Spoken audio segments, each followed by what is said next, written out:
forward as well. Our focus on wide-ranging reforms and sound policies implemented through Sabka Prayas, resulting in Jan Bhagidari and targeted support to those in need, helped us perform well in trying times. India's rising global profile is because of the several accomplishments: unique world-class digital public infrastructure, example, Aadhaar, CoWIN and UPI, COVID vaccination drive in unparalleled scale and speed, proactive role in frontier areas such as achieving the climate-related goals, Mission Life and National Hydrogen Mission. During the COVID-19 pandemic, we ensured that no one goes to bed hungry with a scheme to supply free food grains to over 80 crore persons for 28 months. Continuing our commitment to ensure food and nutritional security, we are implementing from 1st January 2023 a scheme to supply free food grain to all Antyodaya and priority households for the next 1 year. Under PM Garib Kalyan Anna Yojana, the entire expenditure of about 2 lakh crore will be borne by the central government.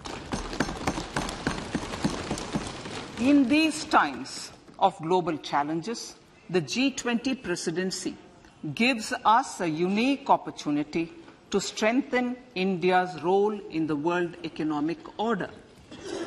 With the theme of Vasudhaiva Kutumbakam, we are steering an ambitious, people-centric agenda to address global challenges and to facilitate sustainable economic development. The government's efforts since 2014 have ensured for all citizens a better quality of life and life of dignity. The per capita income has more than doubled to 1.97 lakh rupees. In these 9 years, the Indian economy has increased in size from being 10th to 5th largest in the world. We have significantly improved our position as well as a well-governed and innovative country with a conducive environment for business as reflected in several global indices. We have made a significant progress in many sustainable development goals. The economy has become a lot more formalized as reflected in the EPFO membership, more than doubling to 27 crore and rupees 7,400 crore digital payments of 126 lakh crore rupees through UPI in 2022. The efficient implementation of many schemes with universalization of targeted benefits has resulted in inclusive development. Some of the schemes are 11.7 crore household toilets under Swachh Bharat Mission, which is achieved, 9.6 crore LPG connections under Ujjwala, 220 crore COVID vaccination of 102 crore persons, 47.8 crore PM Jan Dhan bank accounts, insurance cover for 44.6 crore persons under PM Suraksha Bima and PM Jeevan Jyoti Yojana, and cash transfer of 2.2 lakh crores of rupees to 11.4 crore to over 11.4 crore farmers under PM Kisan Samman Nidhi. Our vision for the Amritkal includes technology-driven and knowledge-based economy with strong public finances and a robust financial sector. To achieve this, Jan Bhagidari through Sabka Saath, Sabka Prayas is essential. The economic agenda for achieving this vision focuses on three things. First, facilitating ample opportunities for citizens, especially the youth, to fulfill their aspirations. Second, providing strong impetus to growth and job creation. And third, strengthening macroeconomic stability. To service these focus areas in our journey to India at 100, we believe that the following four opportunities can be transformative during Amrit Kal. Economic empowerment of women. Deen Dayal Antyodaya Yojana National Rural Livelihood Mission has achieved remarkable success by mobilizing rural women into 81 lakh self-help groups.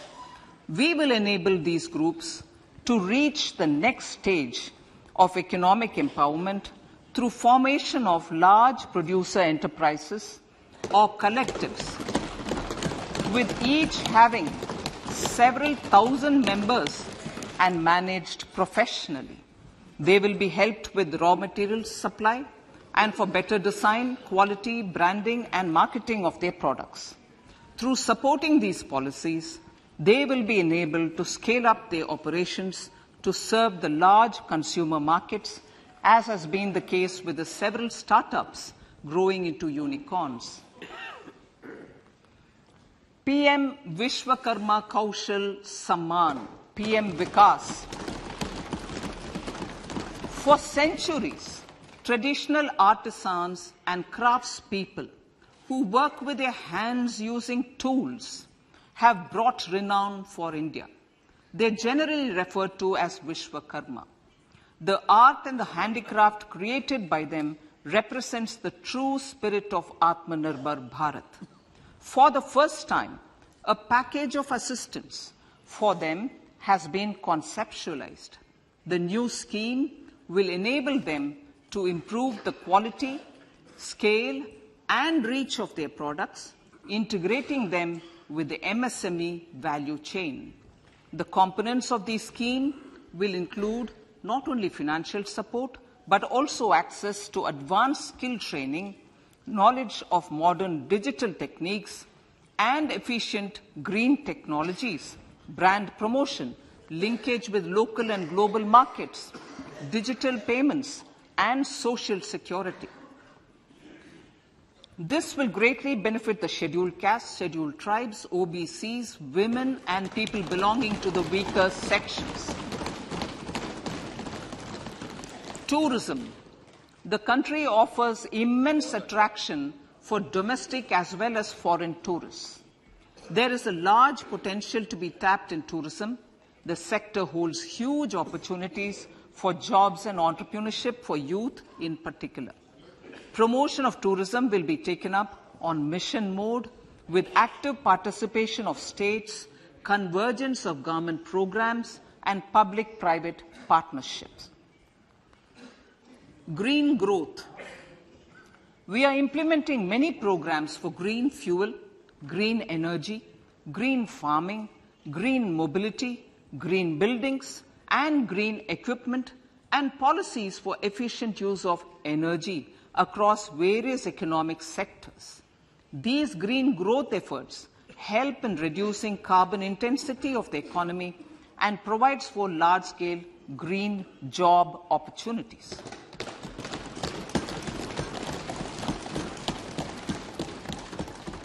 Priorities of this budget. The budget adopts the following 7 priorities. They complement each other and act as the Saptarishi guiding us through the Amrit Kal. Inclusive development, reaching the last mile, infrastructure and investment, unleashing the potential, green growth, youth power, and financial sector. I now speak on the priority number 1, inclusive development. The government's philosophy of Sabka Saath, Sabka Vikas has facilitated inclusive development covering in specific farmers, women, youth, OBCs, scheduled castes, scheduled tribes, Divyangjan, and economically weaker sections, and overall priority for the underprivileged. Vanchiton ko variyata. There has also been a sustained focus on Jammu Kashmir, Ladakh, and the Northeast. This budget builds on those efforts. Digital public infrastructure for agriculture. Digital public infrastructure for agriculture will be built as an open source, open standard, and interoperable public good. This will enable inclusive farmer-centric solutions through relevant information services for crop planning and health, improved access to farm inputs, credit and insurance, help for crop estimation, market intelligence, and support for growth of agri-tech industry and startups.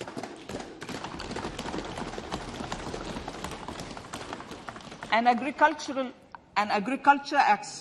accelerator fund. An agriculture accelerator fund will be set up to encourage agri-startups by young entrepreneurs in rural areas. The fund will aim at bringing innovative and affordable solutions for challenges faced by farmers. It will also bring in modern technologies to transform agricultural practices, increase productivity and profitability. To enhance the productivity of extra long staple cotton, we will adopt a cluster-based and value chain approach through public-private partnerships. This will mean collaboration between farmers, state, and industry for input supplies, extension services, and market linkages. We will launch an Atmanirbhar Clean Plant program to boost availability of disease-free, quality planting material for high-value horticultural crops at an outlay of 2,200 crores. Global hub for millets, which are Sri Anna. India is the forefront. India is at the forefront of popularizing millets, whose consumption furthers nutrition, food security, and welfare of farmers, said the Honorable Prime Minister. We are the largest producer and second largest exporter of Sri Anna in the world. We grow several types of Sri Anna, such as Sri Anna Jowar, Sri Anna Ragi, Sri Anna Bajra, Sri Anna Kutu, Ramdana, Kangni, Kutni, Kutki, Kodo, China, and Sama. These have a number of health benefits and have been an integral part of our food for centuries. I acknowledge with pride the huge service done by small farmers in contributing to the health of fellow citizens by growing these Sri Anna. Now, to make India a global hub for Sri Anna, the Indian Institute of Millet Research, ideally Indian Institute of the Sri Anna Research, Hyderabad, will be supported as the center of excellence for sharing best practices, research, and technologies at the international level. The agricultural credit target will be increased to 20 lakh crores with focus on animal husbandry, dairy, and fisheries. We will launch a new sub-scheme of PM Matsya Sampada Yojana, which is an existing scheme, but we'll launch a new sub-scheme with targeted investment of 6,000 crores to further enable activities of fishermen, fish vendors, and micro and small entrepreneurs, improve value chain efficiencies, and expand the market.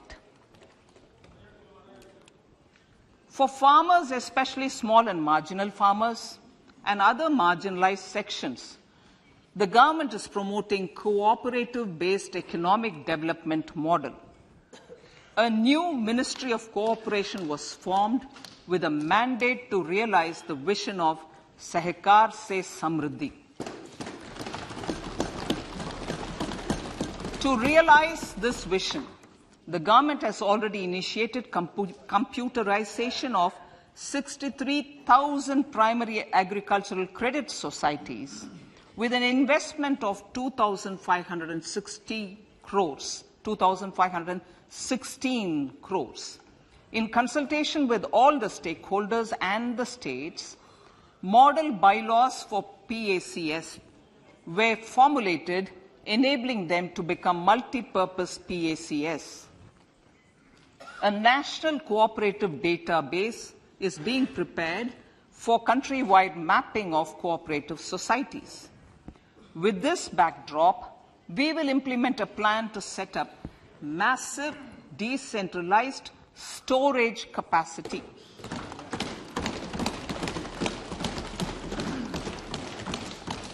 This will help farmers store their produce and realize remunerative prices through sale at appropriate times. The government will also facilitate setting up of a large number of multi-purpose cooperative societies, primary fisheries societies, and dairy cooperative societies in uncovered panchayat and villages in the next 5 years.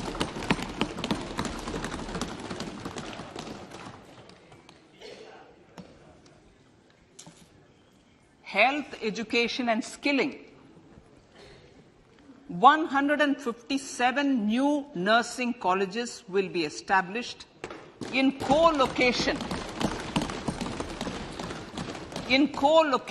with the existing 157 medical colleges established since 2014. A mission to eliminate sickle cell anemia by 2047 will be launched. It will entail awareness creation, universal screening of 7 crore people in the age group of 0 to 40 years in affected tribal areas, and counseling through collaborative efforts of central ministries and state governments. Facilities in select ICMR labs, Indian Council for Medical Research labs, will be made available for research by public and private medical college faculty and private sector R&D teams for encouraging collaborative research and innovation. A new program to promote research and innovation in pharmaceuticals will be taken up through centers of excellence. We shall also encourage industry to invest in research and development in specific priority areas. Dedicated multidisciplinary courses for medical devices will be supported in existing institutions to ensure availability of skilled manpower for futuristic medical technologies, high-end manufacturing, and research. Teachers' training. Teachers' training will be re-envisioned through innovative pedagogy, curriculum transaction, continuous professional development, dipstick surveys, and ICT implementation. The District Institute of Education and Training will be developed as vibrant institutes of excellence for this purpose.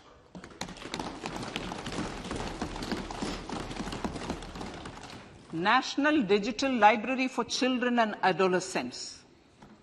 A National Digital Library for Children and Adolescents will be set up for facilitating availability of quality books across geographies, languages, genres, and levels, and device-agnostic accessibility. States will be encouraged to set up physical libraries for them at panchayat and ward levels and provide infrastructure for accessing the national digital library resources. Additionally, to build a culture of reading and to make up for pandemic time learning loss, the National Book Trust, the Children's Book Trust, and other sources will be encouraged to provide and replenish non-curricular titles in regional languages and in English to these physical libraries. Collaboration with NGOs that work in literacy will also be a part of this initiative to inculcate financial literacy. Financial sector regulators and organizations will be encouraged to provide age-appropriate reading material to these libraries. I move to priority 2, reaching the last mile. Prime Minister Vajpayee's government had formed the Ministry of Tribal Affairs and the Department of Development of Northeast Region to provide a sharper focus to the objective of reaching the last mile. Our government has formed the Ministries of Ayush, Fisheries, Animal Husbandry and Dairying, Skill Development, Jal Shakti and Cooperation. Building on the success of the Aspirational Districts program, the government has recently launched the Aspirational Blocks program, covering 500 blocks for saturation of essential government services across multiple domains such as health, nutrition, education, agriculture, water resources, financial inclusion, skill development, and basic infrastructure. Manya Speaker, Sir, Pradhan Mantri PVTG, which is Primitive Vulnerable Tribal Groups Development Mission, is being launched. To improve socio-economic conditions of the particularly vulnerable tribal groups, the PVTGs as we refer them to, Pradhan Mantri PVTG Development Mission will be launched. This will saturate PVTG families and habitations with basic facilities such as safe housing, clean drinking water and sanitation, improved access to education, health, nutrition, road and telecom connectivity, and sustainable livelihood opportunities. An amount of 15,000 crores will be made available to implement the mission in the next 3 years under the Development Action Plan for the Scheduled Tribes. Ekalavya Model Residential Schools. In the next 3 years, Center will recruit 38,800 teachers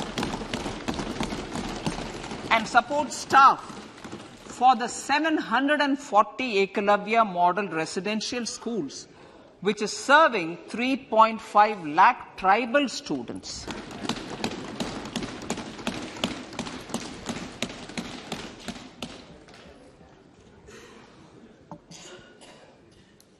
In the drought-prone central regions of Karnataka, central assistance of 5,300 crore will be given to Upper Bhadra project to provide sustainable micro-irrigation and filling up of surface tanks for drinking water. PM Awas Yojana. The outlay for PM Awas Yojana is being enhanced by 66% to over 79,000 crores. Bharat Shared Repository of Inscriptions will be set up in a digital epigraphy museum with digitization of 1 lakh ancient inscriptions in the first stage. Support for poor prisoners. For poor persons who are in prisons and unable to afford the penalty or the bail amount, required financial support will be provided.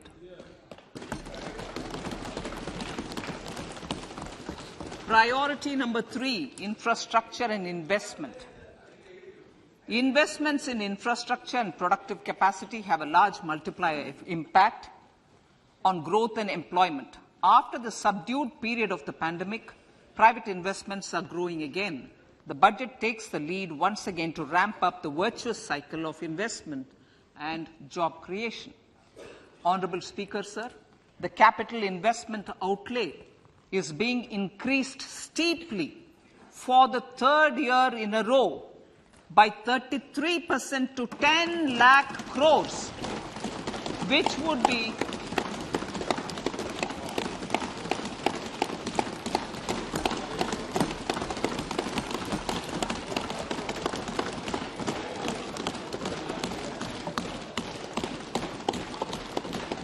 which would be 3.3% of GDP. This will almost be 3 times the outlay made in 2019-20.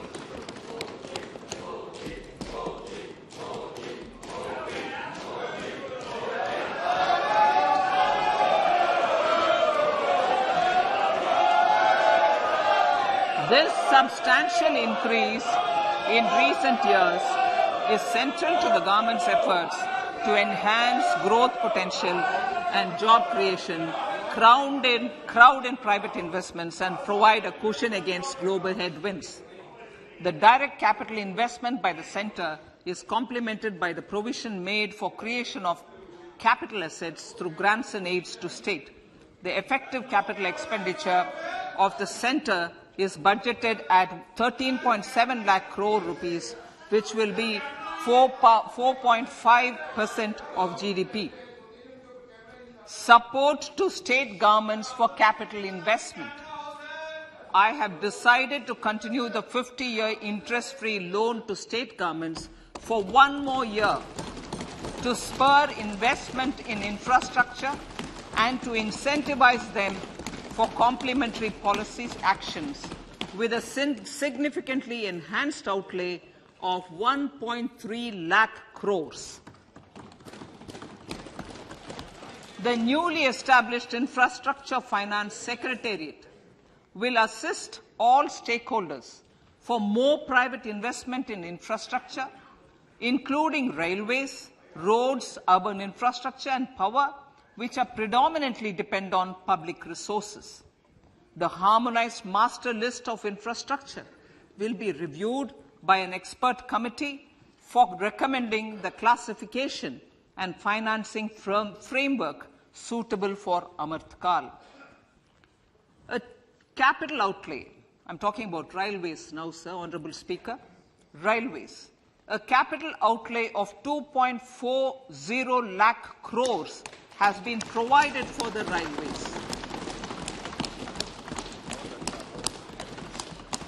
This is the highest ever outlay this highest ever outlay is about 9 times the outlay made in 2013-14.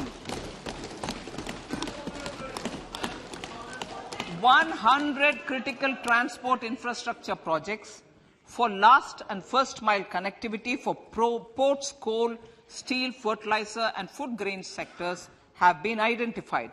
They will be taken up on priority with investment of 75,000 crores, including 15,000 crore from private sources. 50 additional airports, heliports, water aerodromes, and advanced landing grounds will be revived for improving regional air connectivity.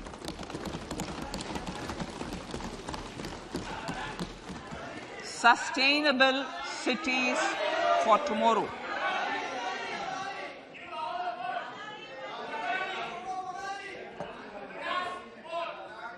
states and cities will be encouraged to undertake urban planning reforms and actions to transform our cities into sustainable cities of tomorrow. This means efficient use of land resources, adequate resources for urban infrastructure, transit-oriented development, enhanced availability and affordability of urban land and opportunities for all. Through property tax governance reforms and ring-fencing user charges on urban infrastructure, cities will be incentivized to improve their creditworthiness for municipal bonds. Like the RIDF, an Urban Infrastructure Development Fund will be established through use of priority sector lending shortfall. This will be managed by the National Housing Bank and will be used by public agencies to create urban infrastructure in Tier 2 and Tier 3 cities. States will be encouraged to leverage resources from the grants of the 15th Finance Commission as well as existing schemes to adopt appropriate user charges while accessing the UIDF. We expect to make available 10,000 crore rupees per annum for this purpose. All cities and towns will be enabled for 100% mechanical desludging of septic tanks and sewers to transition from manhole to machine hole mode.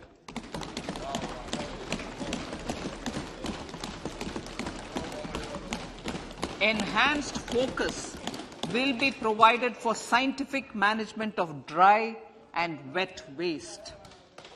Honorable Speaker, sir, our Prime Minister had said, good governance is the key to a nation's progress.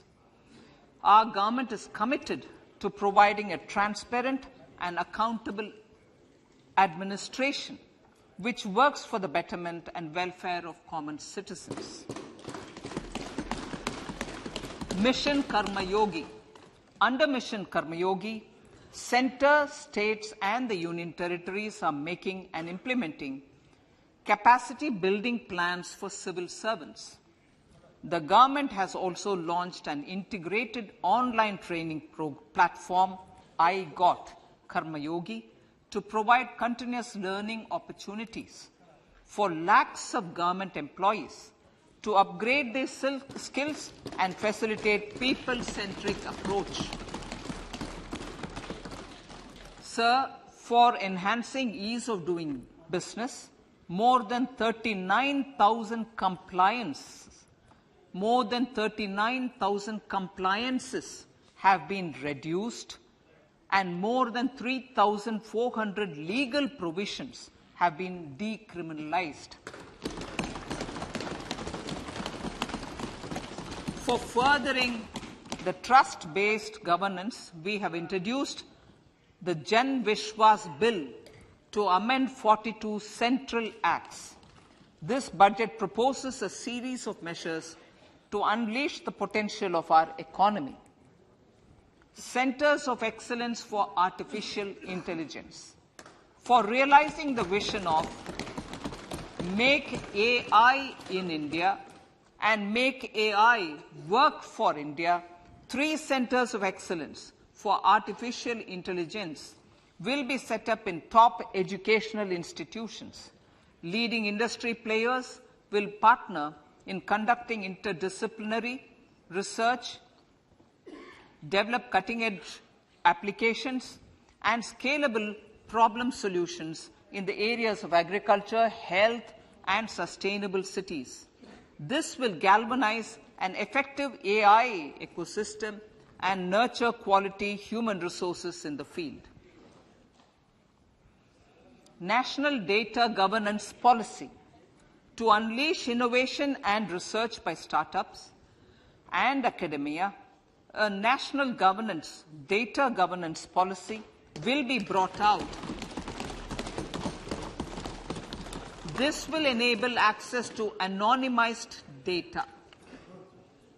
The KYC process will be simplified adopting a risk-based instead of one-size-fits-all approach. The financial sector regulators will also be encouraged to have a KYC system fully amenable to meet the needs of digital India. One-stop solution for identity and address updating.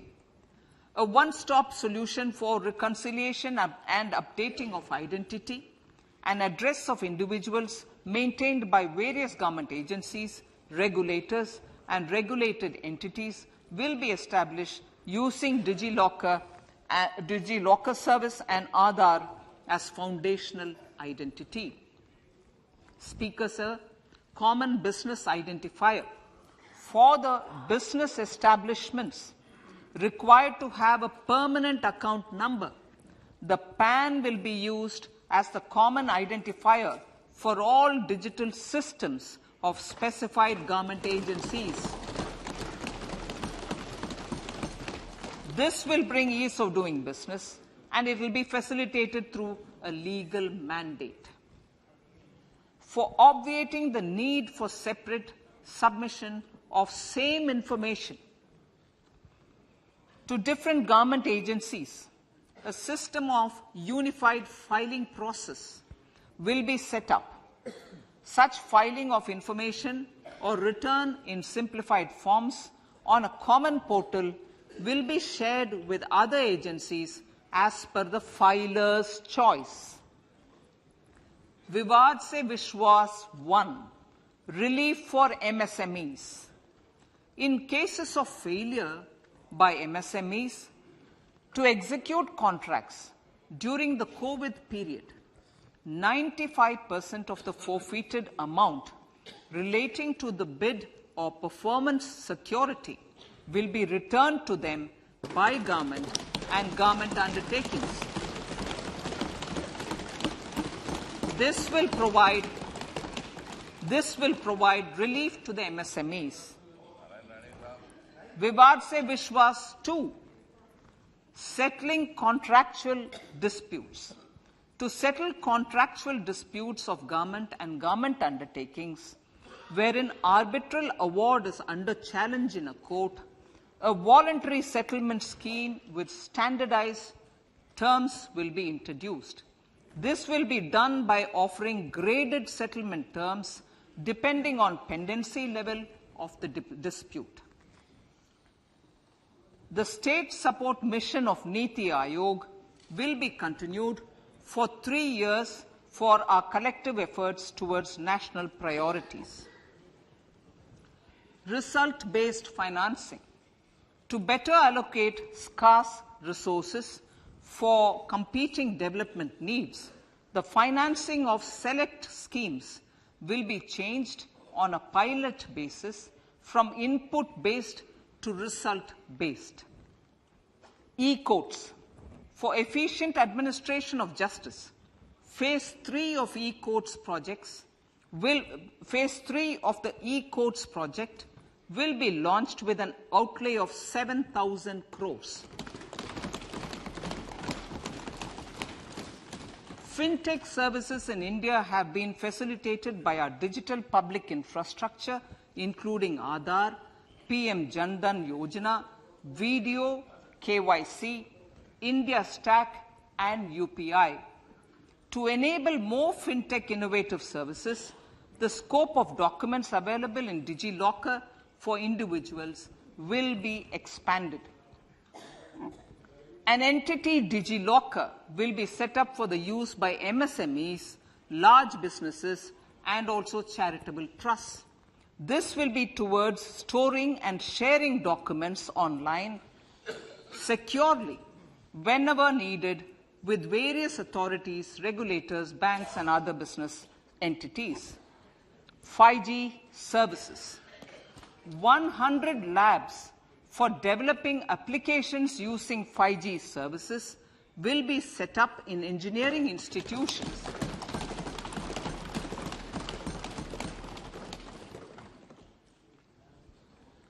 To realize a new range of opportunities, business models, and employment potential, the labs will cover, among others, Applications such as smart classrooms, precision farming, intelligent transport systems, and healthcare applications.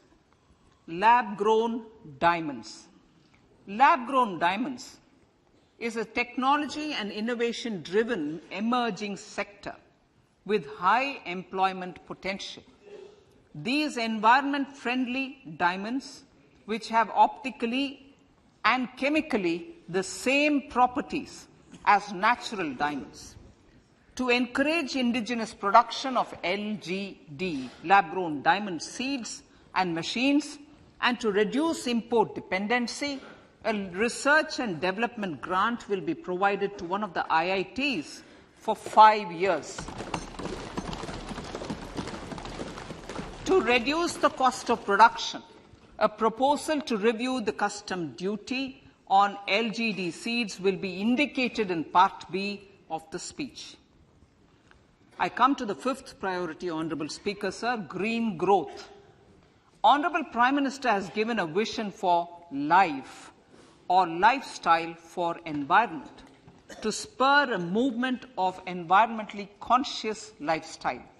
India is moving forward firmly for the Panchamrit, the net zero carbon emission by 2070 to usher in green industrial and economic transition.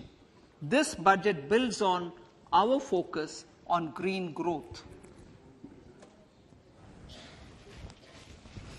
The recently launched National Green Hydrogen Mission, with an outlay of 19,700 crores, will facilitate transition of the economy to low carbon intensity, reduce dependence on fossil fuel imports, and make the country assume technology and market leadership in this sunrise sector.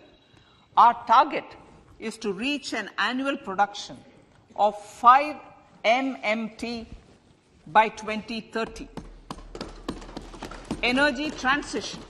This budget provides for 35,000 crores for priority capital investment towards energy transition and net zero objectives and energy security by Ministry of Petroleum and Natural Gas. To steer the economy on sustainable development path, battery energy storage systems with capacity of 4,000 MWh will be supported with viability gap funding. A detailed framework for pumped storage projects will also be formulated. Renewable energy evacuation. The interstate transmission system for evacuation and grid integration of 13 gigawatt renewable energy from Ladakh will be constructed with investment of 20,700 crore, including central support of 8,300 crores. Green Credit Program. For encouraging behavioral change, a green credit program will be notified under the Environment Protection Act. This will incentivize environmentally sustainable and responsive actions by companies, individuals, and local bodies, and help mobilize additional resources for such activities. PM Program for Restoration, Awareness, Nourishment, and Amelioration of Mother Earth, PM Pranam, will be launched to incentivize states and union territories to promote alternative fertilizers and balanced use of chemical fertilizers. Go Bardhan Scheme. 500 new waste to wealth plants under Go Bardhan, galvanizing organic bio-agro resources done. Go Bardhan scheme will be established for promoting circular economy. These will include 200 compressed biogas plants, including 75 plants in urban areas, and 300 community or cluster-based plants at a total investment of 10,000 crores. I will refer to this in Part B also. In due course, a 5% CBG mandate will be introduced for all organizations marketing natural and biogas. For collection of biomass and distribution of biomanure, appropriate fiscal support will also be provided. Bharatiya Prakritik Kheti Bio Input Resource Centers. Over the next 3 years, we will facilitate 1 crore farmers to adopt natural farming. For this, Honorable Speaker, 10,000 bio-input resource centers will be set up, creating a national-level distributed micro-fertilizer and pesticide manufacturing network. Mishti.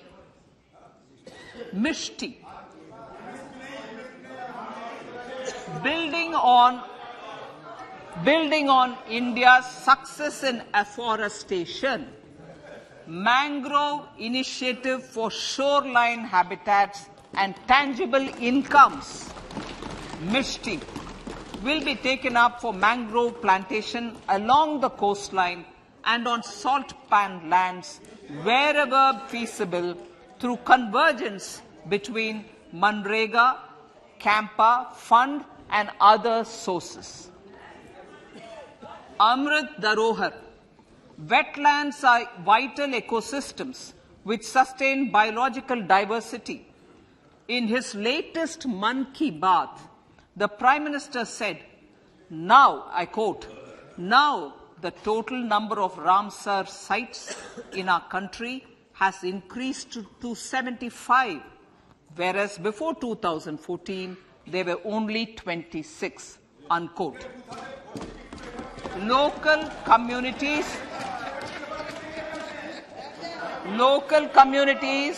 have always been at the forefront of conservation efforts.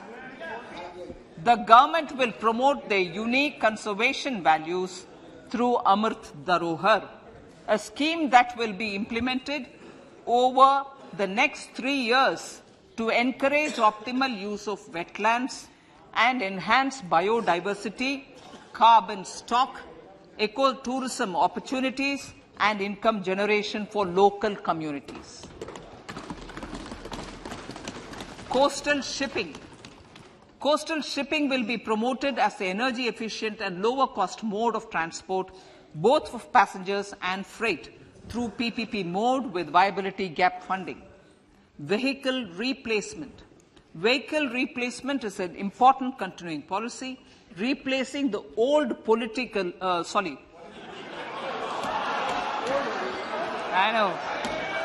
replacing, absolutely, thank you. Replacing old polluting vehicles. May be applicable, right?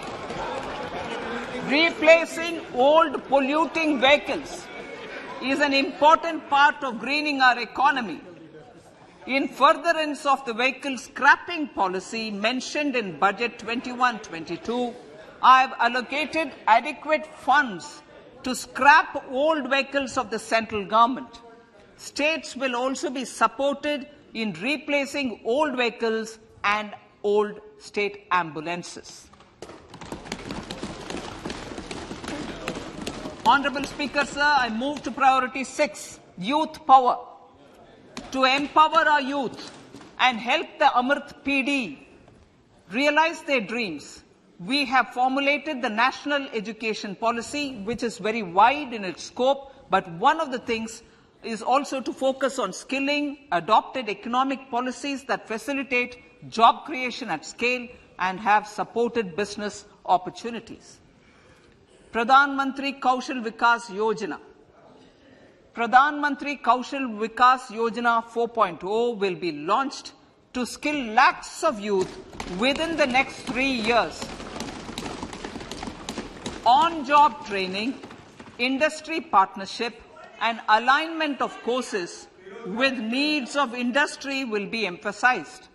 The scheme will also cover new age courses for Industry 4.0 like coding, AI, robotics, mechatronics, IoT, 3D printing, drones, and other soft skills. To skill youth for international opportunities, 30 Skill India international centers will be set up across different states. The digital ecosystem for skilling will be further expanded with the launch of a unified Skill India digital platform for enabling demand-based formal skilling, linking with employers including MSMEs, and facilitating access to entrepreneurship schemes. To provide stipend support to 47 lakh youths in 3 years, direct benefit transfer under a pan-India national apprenticeship promotion scheme will be rolled out. Tourism. Honorable Speaker, sir, with an integrated and innovative approach, at least 50 destinations will be selected through challenge mode. In addition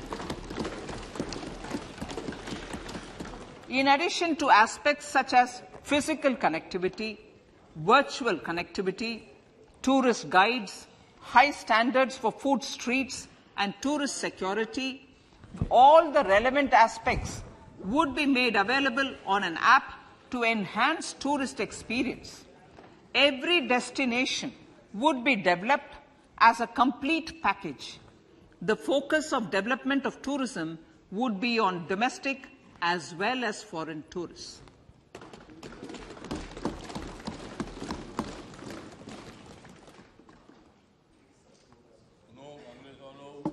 Sector-specific skilling and entrepreneurship development will be dovetailed to achieve the objectives of Dekho Apna Desh initiative.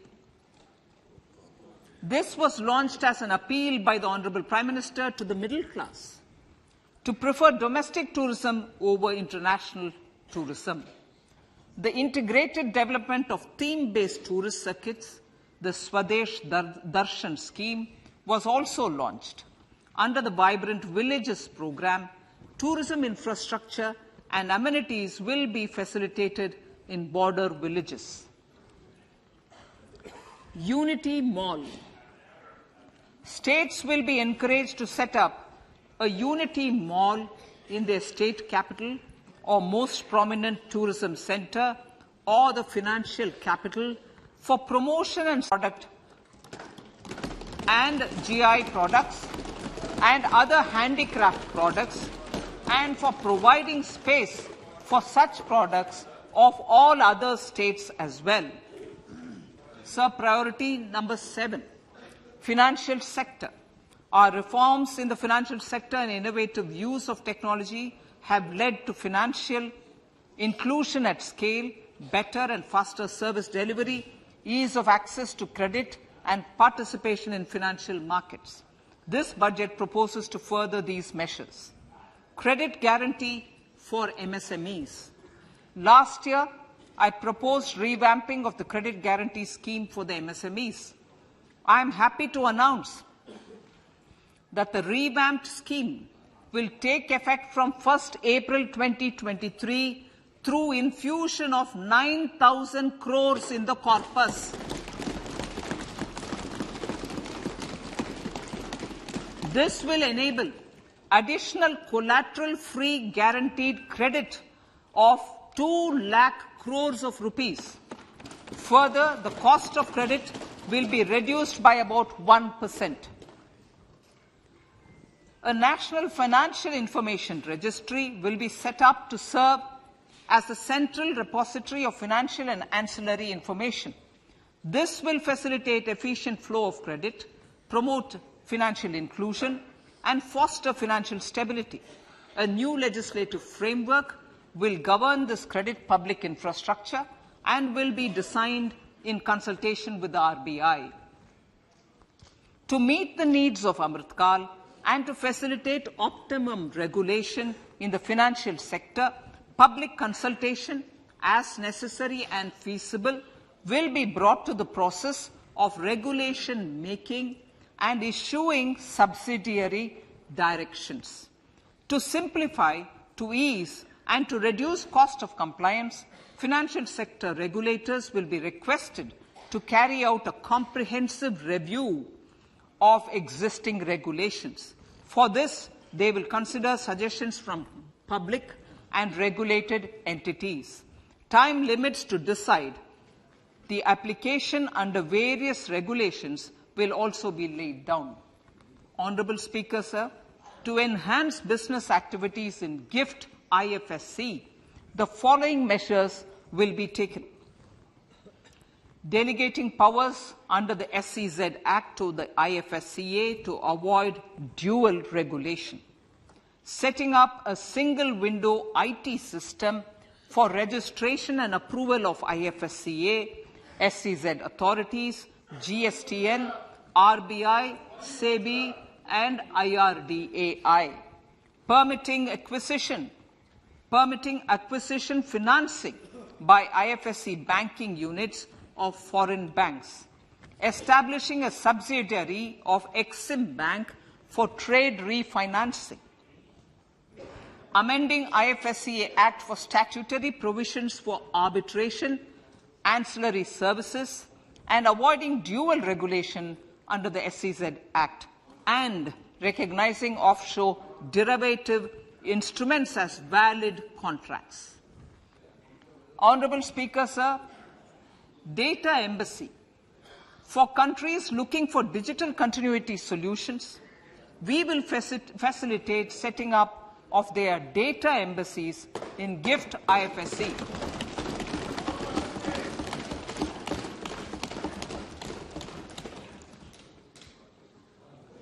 Improving governance and investor protection in banking sector. To improve bank governance and enhance investors' protection, certain amendments to the Banking Regulation Act, the Banking Companies Act, and the Reserve Bank of India Act are being proposed. Capacity building in securities market. Honourable Speaker, sir, to build capacity of functionaries and professionals in the securities market, SEBI will be empowered to develop, regulate, maintain and enforce norms and standards for education in the National Institute of Securities Markets and to recognize award of degrees, diplomas and certificates. A central processing center will be set up for faster response to companies through centralized handling of various forms filed with field officers under the Companies Act. Reclaiming of shares and dividends. For investors to reclaim unclaimed shares and unpaid dividends from the Investor Education and Protection Fund Authority with ease, from the Investor Education and Protection Fund Authority with ease, an integrated IT portal will be established. Digital payments continue to find wide acceptance. In 2022, they show an increase of 76% in transaction and 91% in value. Fiscal support for this digital public infrastructure will continue in 2023-2024. Azadi Ka Amrit Mahotsav, Mahila Samman Bachat Patra. For commemorating Azadi Ka Amrit Mahotsav, a one-time new small savings scheme, Mahila Samman Savings Patra or Savings Certificate, Mahila Samman Savings Certificate will be made available for a 2-year period up to March 2025. This will offer deposit facility up to 2 lakh in the name of a woman or girls for a tenure of 2 years at fixed interest rate of 7.5% with partial withdrawal option. Senior citizens. The maximum deposit limit for senior citizens savings scheme will be enhanced from 15 lakh to 30 lakhs of rupees. The maximum deposit limit for monthly income account scheme will be enhanced from 4.5 lakh to 9 lakh for single account and from 9 lakh to 15 lakh for joint account. Honorable Speaker, sir, fiscal management. 50 years interest-free loan to states. The entire 50-year loan to states has to be spent on capital expenditure within 2023-24. Most of this will be at the discretion of the states, but a part will be conditional on states increasing their actual capital expenditure. Parts of the outlay will also be linked to or allocated for the following purposes: scrapping old government vehicles, urban planning reforms and actions, financing reforms in urban local bodies to make them creditworthy for municipal bonds, housing for police personnel above or as part of the police station, constructing unity malls, children and adolescent libraries and digital infrastructure, and state share of capital expenditure of central schemes. Honorable Speaker, sir, fiscal deficit of states. States will be allowed a fiscal deficit of 3.5% of GSDP, of which 0.5% will be tied to power sector reforms. Revised estimates 2022 to 2023. The revised estimate, Honorable Speaker, sir, of the total receipts other than borrowing is 24.3 lakh crores, of which the net tax receipts are 20.9 lakh crores. The revised estimate of the total expenditure is 41.9 lakh crores of rupees, of which the capital expenditure is about 7.3 lakh crores. The revised estimate of the fiscal deficit is 6.4% of GDP, adhering to the budget estimate. So, budget estimates of 2023-24. Coming to 2023-24, the total receipts other than borrowings and the total expenditure are estimated at 27.2 lakh crores and 45 lakh crores respectively. The net tax receipts are estimated at 23.3 lakh crores. The fiscal deficit is estimated to be 5.9% of the GDP. In my budget speech for 21-22, I had announced that we plan to continue the path of fiscal consolidation, reaching a fiscal deficit of below 4.5% by 2025-26, with a fairly steady decline over the period.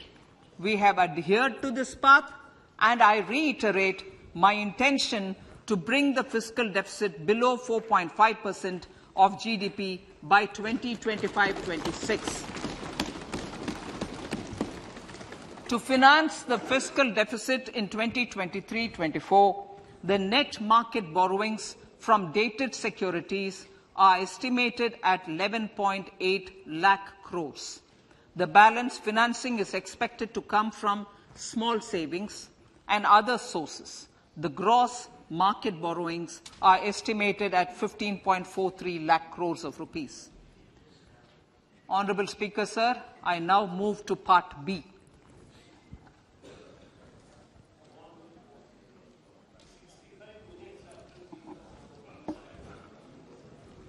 Indirect taxes. My indirect tax proposals will aim to promote exports, boost domestic manufacturing, enhance domestic value addition, encourage green energy and mobility. A simplified tax structure with fewer tax rates helps in reducing compliance burden and improving tax administration. I propose to reduce the number of basic customs duty rates on goods other than textiles and agriculture from 21 to 13. As a result, there are minor changes in the basic custom duties, cesses and surcharges on some items including toys, bicycle, automobiles and naphtha. Green mobility. To avoid cascading of taxes on blended compressed natural gas, I propose to exempt excise duty on GST paid compressed biogas contained in it. To further provide impetus to green mobility, customs duty exemptions is being extended to import of capital goods and machinery required for manufacture of lithium-ion cells for batteries used in electrical vehicles as well. Electronics. As a result of various initiatives of the government, including phased manufacturing program, mobile phone production in India has increased from 5.8 crore units valued at about 18,900 crore in 2014-15 to 31 crore units valued at 2,75,000 crore in the last financial year. To further deepen domestic value addition in manufacturing of mobile phones, I propose to provide relief to customs duty. I propose to provide relief in customs duty on import of certain parts and inputs like camera lens and continue the concessional duty on lithium-ion cells for batteries for another year. Similarly, to promote value addition in manufacture of televisions, I propose to reduce the basic customs duty on parts of open cells of TV panels to 2.5%. Electrical. To rectify inversion of duty structure and encourage manufacturing of electric kitchen chimneys, the basic custom duty on electric kitchen chimney is being increased from 7.5% to 15%, and that on heat coils for these is proposed to be reduced from 20% to 15%. Chemicals and petrochemicals. Denatured ethyl alcohol is used in chemical industry. I propose to exempt basic customs duty on it. This will also support the ethanol blending program and facilitate an endeavor for energy transition. Basic customs duty is also being reduced on acid-grade fluorospar from 5% to 2.5% to make the domestic fluorochemicals industry competitive. Further, the basic customs duty on crude glycerin for use in manufacture of epichlorohydrin is proposed to be reduced from 7.5% to 2.5%.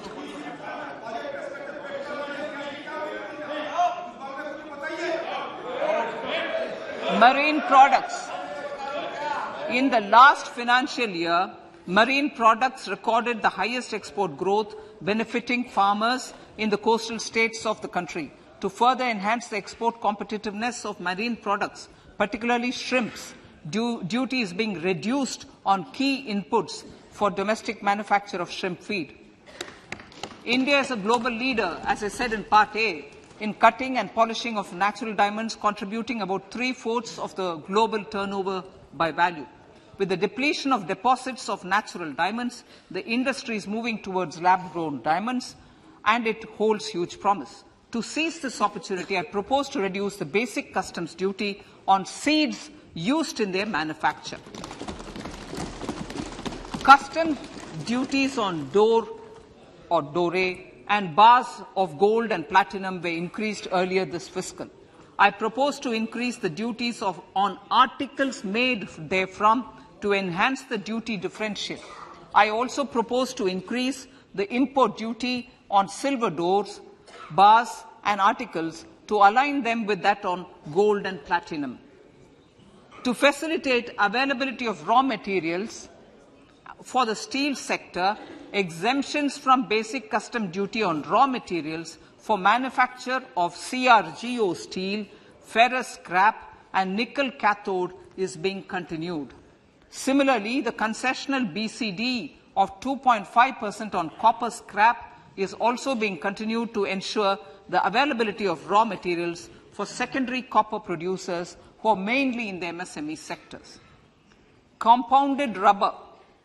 The basic custom duty rate on compounded rubber is being increased from 10% to 25% or 30 kg, whichever is lower, at par with that of natural rubber other than latex, to curb circumvention of duty. Cigarettes. National calamity contingent duty on specified cigarettes was last revised 3 years ago. This is proposed to be revised upwards by about 16%. Direct taxes. I now come to my direct tax proposals. Honourable Speaker, these proposals aim to maintain continuity and stability of taxation, further simplify and rationalise various provisions to reduce the compliance burden, promote the entrepreneurial spirit, and provide tax relief to citizens. It has been constant endeavour of the Income Tax Department to improve taxpayers' services by making compliance easy and smooth. Our taxpayers portal received a maximum of 72 lakh returns in a day, processed more than 6.5 crore returns this year.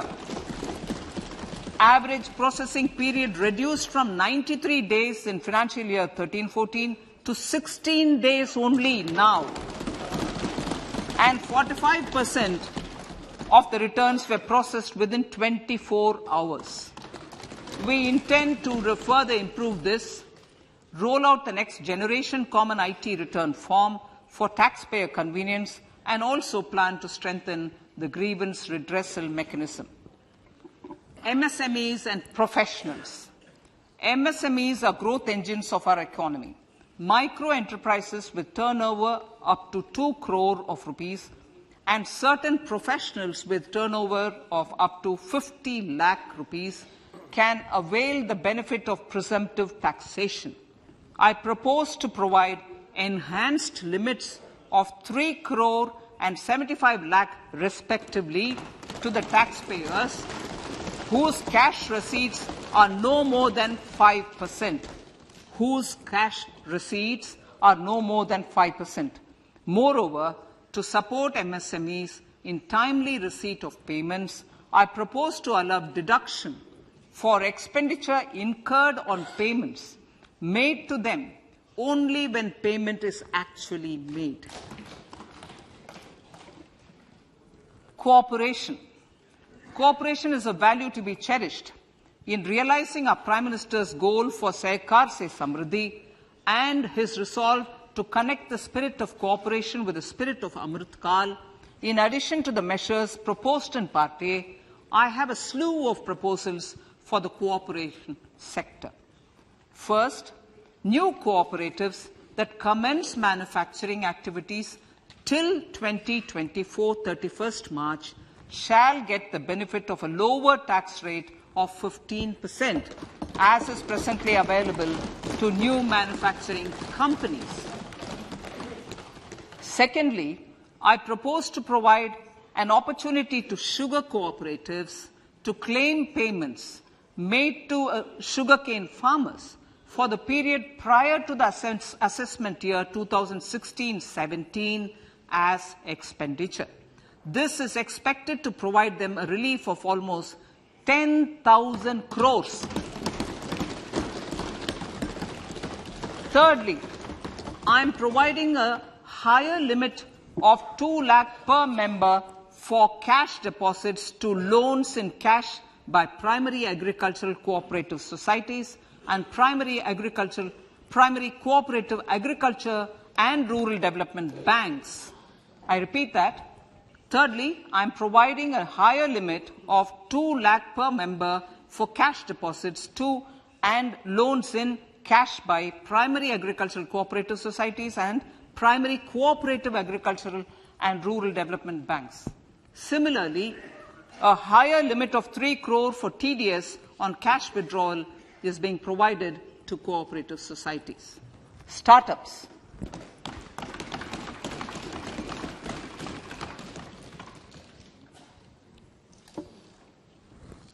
Entrepreneurship is vital for a country's economic development. We have taken a number of measures for startups and they have borne results. India is now the third largest ecosystem for startups globally and ranks second in innovation quality among middle-income countries. I propose to extend the date of incorporation for income tax benefits to startups from 31/3/2023 to 31/3/2024. I further propose to provide the benefit of carry forward of losses on change of shareholding of startups from 7 years of incorporation to 10 years.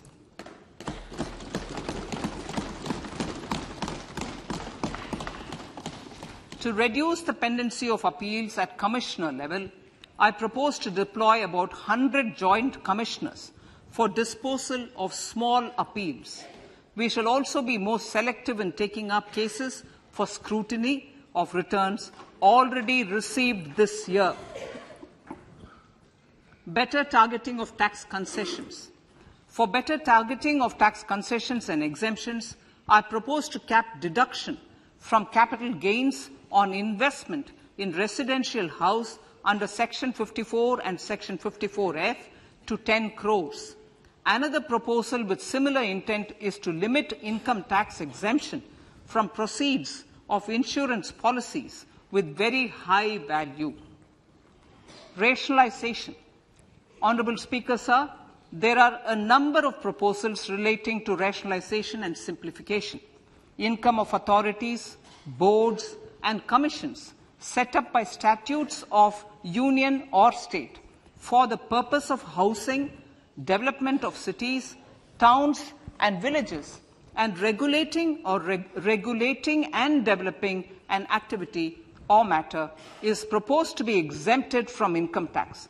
Other major measures in this direction are removing the minimum threshold of 10,000 for TDS and clarifying taxability relating to online gaming, not treating conversion of gold into electronic gold receipts and vice versa as capital gains, reducing the TDS rate from 30% to 20% on taxable portion of EPF withdrawals in non-PAN cases, and taxation on income for market-linked debentures.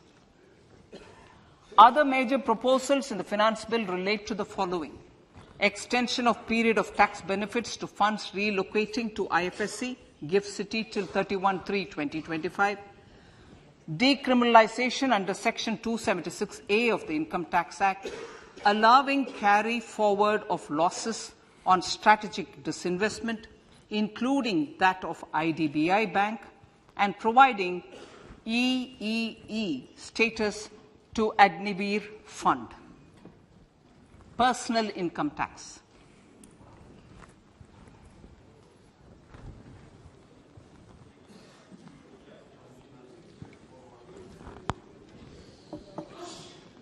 Now I come to what everyone is waiting for.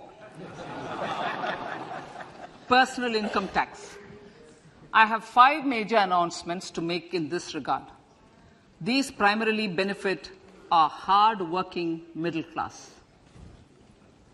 The first one concerns rebate. Currently, those with income up to 5 lakh do not pay any income tax in both old and new regimes. I propose to increase the rebate limit to 7 lakhs in the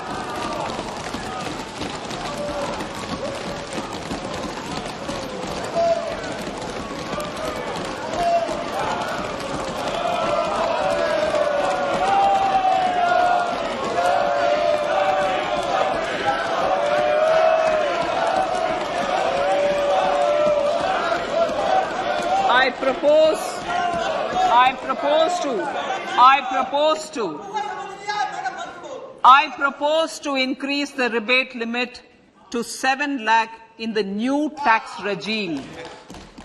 Thus, persons in the new tax regime with income up to 7 lakhs will not have to pay any tax at all. The second proposal relates to middle-class individuals. I had introduced in the year 2020 the new personal income tax regime with 6 income slabs starting from 2.5 lakh. I propose to change the tax structure in this regime by reducing the number of slabs to 5 and increasing the tax exemption limit to 3 lakhs. The new tax rates are 0 to 3 lakh, nil. 3 to 6 lakhs, 5%. 6 to 9 lakhs, 10%. 9 to 12 lakh, 15%. 12 to 15 lakhs, 20%. And above 15 lakhs, 30%. This will provide major relief to all taxpayers in the new regime. An individual with an annual income of 9 lakhs will be required to pay only 45,000 rupees. This is only 5% of his or her income. It is a reduction of 25% on what he or she is required to pay now. That is 60,000. So in the place of 60,000, it is now only 45,000. Similarly, an individual with an income of 15 lakh rupees would be required to pay only 1.5 lakh or 10% of his income or her income, a reduction of 20% from the existing liability of 1,87,500 rupees. My third proposal is for the salaried class and the pensioners, including family pensioners, for whom I propose to extend the benefit of standard deduction to the new tax regime. Each salaried person with an income of 15.5 lakh rupees or more will thus stand to benefit by 52,500 rupees.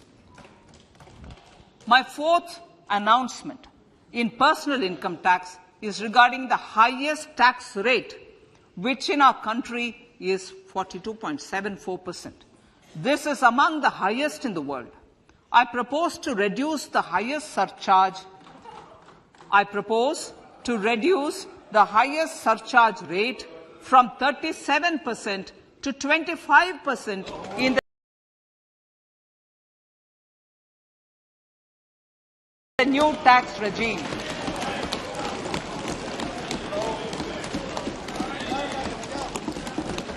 This would result in reduction of the maximum rate. This would result in the reduction of the maximum tax rate to 39%. Lastly, the limit of 3 lakh rupees for tax exemption on leave encashment on retirement of non-government salaried employees was last fixed in the year 2002, when the highest basic pay in the government was only 30,000 rupees per month. In line with the increase in the government salaries, I am proposing to increase this limit to 25 lakh rupees.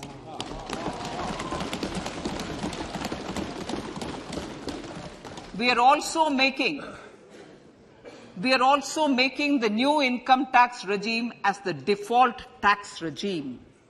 However, citizens will continue to have the option to avail the benefit of the old tax regime. Apart from these, I am also making some other changes as given in the annexure. As a result of these proposals, revenue of about 38,000 crore to 37,000 crore in direct taxes and rupees 1,000 crore in indirect taxes will be foregone, while revenue of about 3,000 crore will be additionally mobilized. Thus, the total revenue foregone is about 35,000 crores annually. Honorable Speaker, sir, with these words, I commend the budget to this August House.